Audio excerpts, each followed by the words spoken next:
Hi lovelies, welcome back to the channel, and in today's tutorial we'll be making this flare tiered sleeve you see right here on your screen. So this particular one I made has 3 tiers.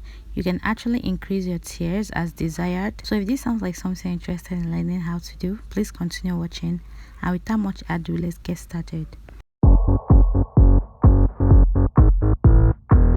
Before you proceed with this, you have to draft out a short sleeve pattern or your pattern paper, just as I've done right here, and I actually drafted it on fold.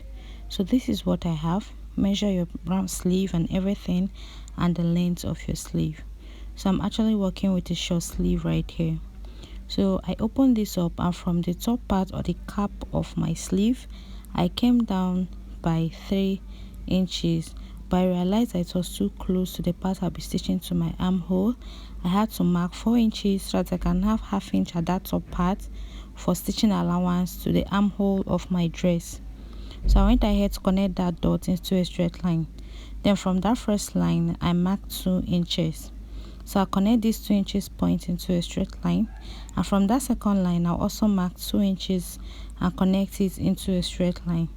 So I went ahead to label down 1, 2, 3 because I'll be having 3 tiers of flare. So I went ahead to measure the first line I have right there on fold, and what I have right there is 12 inches. So these 12 inches I'm going to use it to cut out for my flare that will be sewn to that first line. So we'll do this together. I have this clean sheet of pattern paper which I'm going to use to draft out my flare. I'll have to fold it into 2 this way, and then from the top part I'm going to fold it downward. So when you do this, one part of your flare will be entirely closed and one part will be open. So please take note of that. Now make sure you arrange this properly and make sure there are no folds and it's perfectly neat. So I'm going to divide that 12 inches I measured out earlier into 4. So divided into 4, I have 3 inches. I'm going to add extra ½ inch to these 3 inches for my stitching allowance. So from that top part on this pointy part, I'm going to mark these 3½ inches all around till I get to this other side, moving my tape in a semicircle, and the tip of my tape is exactly at the top edge of that my paper. So I moved this way and I went ahead to connect these dots. So this part now will be the part that will be sewn to that first line. The next thing I went ahead to determine is the length of my first tier of flare. So the first tier of my flare will be 5 inches. So I already added ½ inch to the length of this my flare to make it 5 inches. So when I now fold or hem the ends of this my first tier, I'll be having around 4 inches. Okay, so after connecting it in a semicircle just the same way I did for the first one, I went ahead now to cut this out.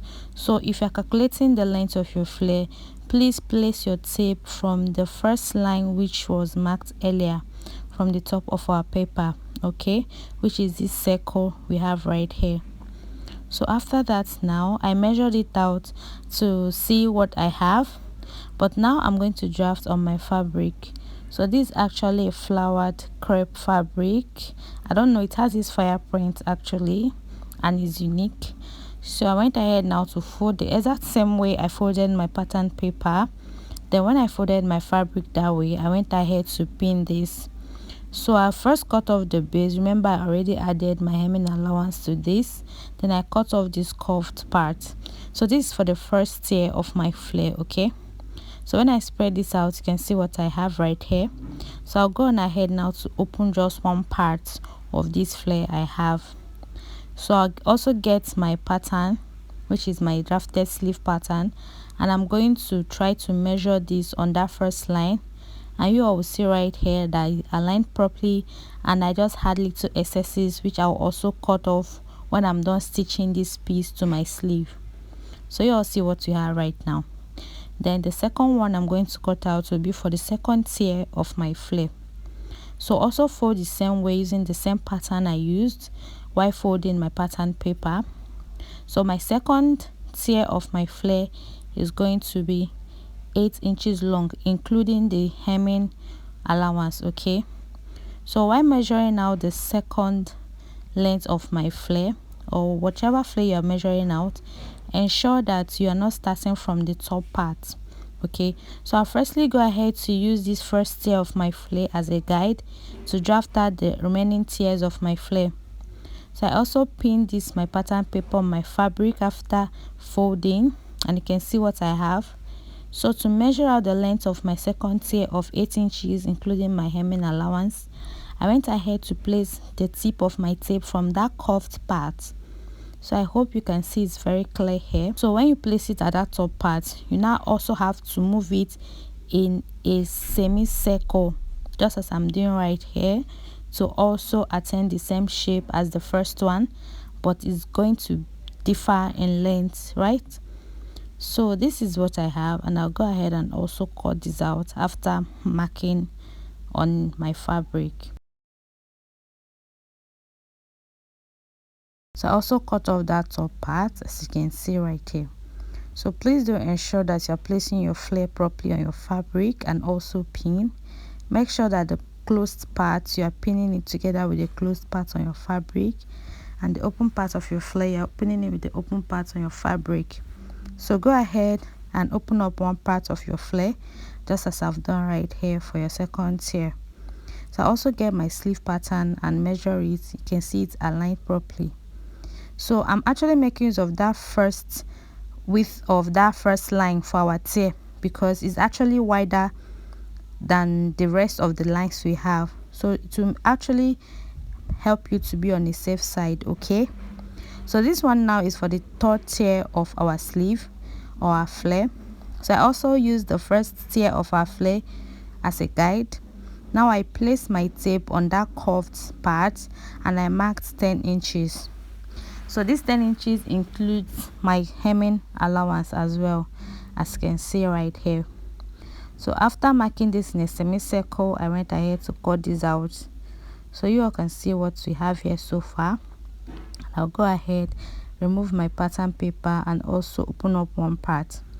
So remember that we're actually going to have 2 pieces of each of these tier for our 2 sleeves. Now this is my sleeve which I've cut out on my fabric. Then all those lines I already marked on my pattern paper, I'm going to mark them also on this my fabric.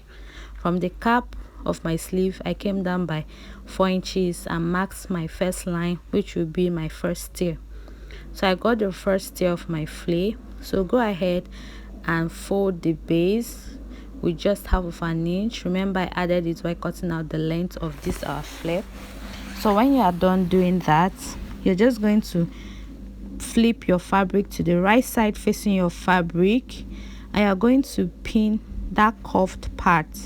Okay, remember the curved part we initially marked out on our sleeve, which is 12 inches. So that's the part you're going to place on this first line of your sleeve, and you now go ahead and pin. So that was the essence of the extra half of an inch that was added after marking 3 inches. So when you now pin this exactly on that line, make sure that you arrange this properly. You now go ahead and stitch this straight as you have pinned. So after pinning your first tier, I also went ahead to mark 2 inches below from that first line I marked. So this is for my second tier. Then I also bring that curved part of our flare. Remember to also stitch or hem your base of your sleeve or your flare. Right side also facing the fabric and wrong side facing you. You are going to pin this on that same line. So I'll do this for the second tier and also for the third tier.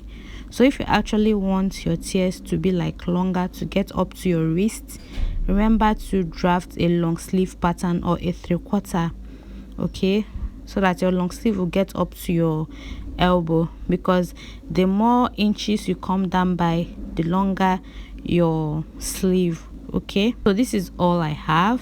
So you can see it's still not properly arranged because I'm yet to stitch this properly and also iron.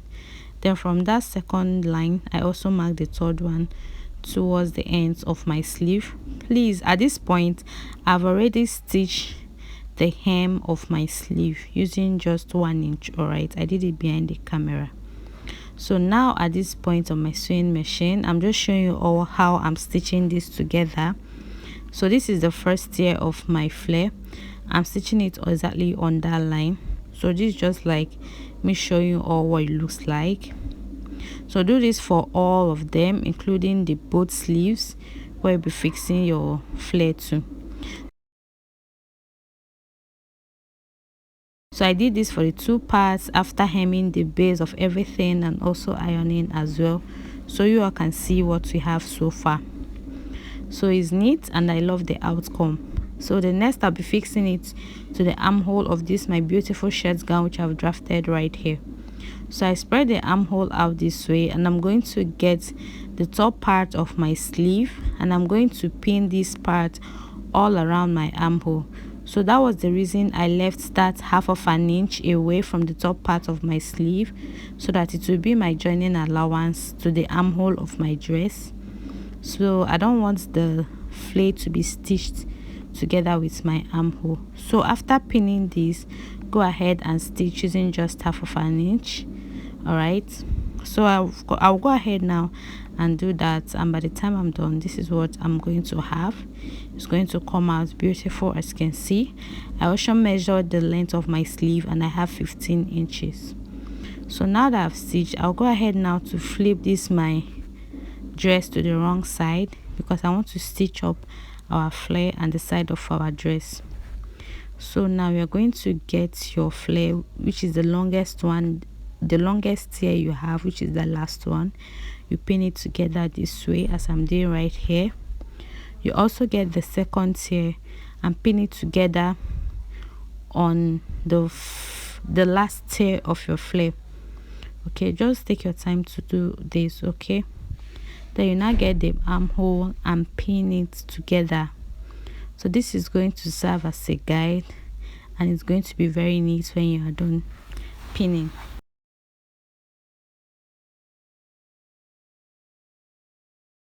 So after pinning, I have these little excesses which I will still go ahead to cut out.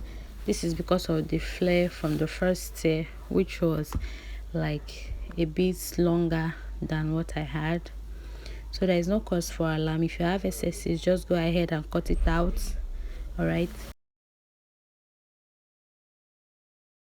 arranging this and pinning properly using my pin, I cut off that excesses, and the next is to mark my stitching allowance of 1 inch from that longest tier of flare I have to the very end of this my dress, because that was the allowance I gave to this while I was cutting on my fabric, both for my sleeve and for the body part of my dress.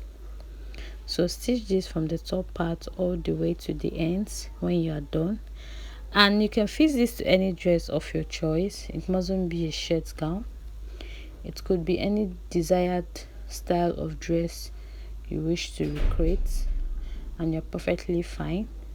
So for the sleeve, you just follow this method and that will be it. Thank you so much for watching. I hope you found this tutorial helpful. I'll see you all in my next one. Have a lovely time. Bye.